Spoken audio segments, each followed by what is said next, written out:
4వ అధ్యాయం. అయితే కడవరి దినములలో కొందరు అబద్ధికుల వేషధారణ వలన మోసపరుచు ఆత్మలయందును దయ్యముల బోధయందును లక్ష్యముంచి విశ్వాసభ్రష్టులగుదురని ఆత్మ తేటగా చెప్పుచున్నాడు. ఆ అబద్ధికులు వాత వేయబడిన మనస్సాక్షి గలవారై వివాహము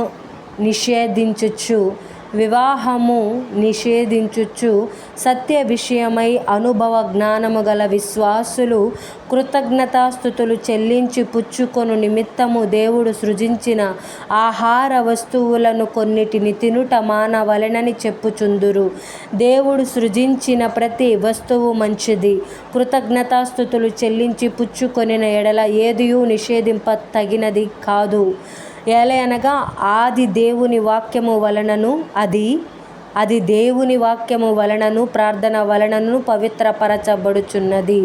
ఈ సంగతులను సహోదరులకు వివరించిన ఎడల నీవు అనుసరించుచు వచ్చిన విశ్వాస సుబోధ సంబంధమైన వాక్యముల చేత పెంపారుచు క్రీస్తు యేసునకు మంచి పరిచారకుడవైయుందువు.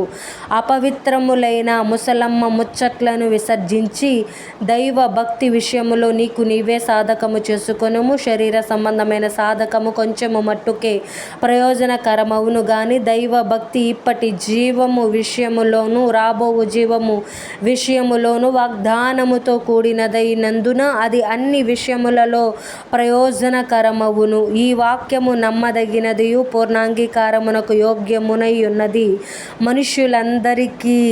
మనుషులకందరికి రక్షకుడును మరి విశేషముగా విశ్వాసులకు రక్షకుడునైన జీవము గల దేవుని యందు మనము నిరీక్షణ యుంచియున్నాము గనుక ఇందు నిమిత్తము ప్రయాసముతో పాటుపడుచున్నాము. ఈ సంగతుల నాజ్ఞాపించి బోధించుము.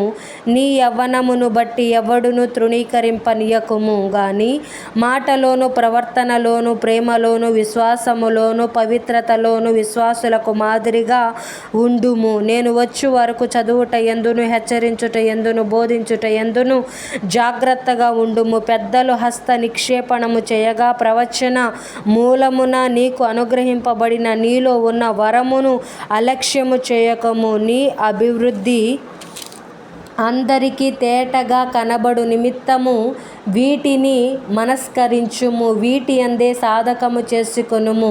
నిన్ను గూర్చియు నీ బోధను గూర్చియు జాగ్రత్త కలిగి ఉండుము. వీటిలో నిలకడగా ఉండుము.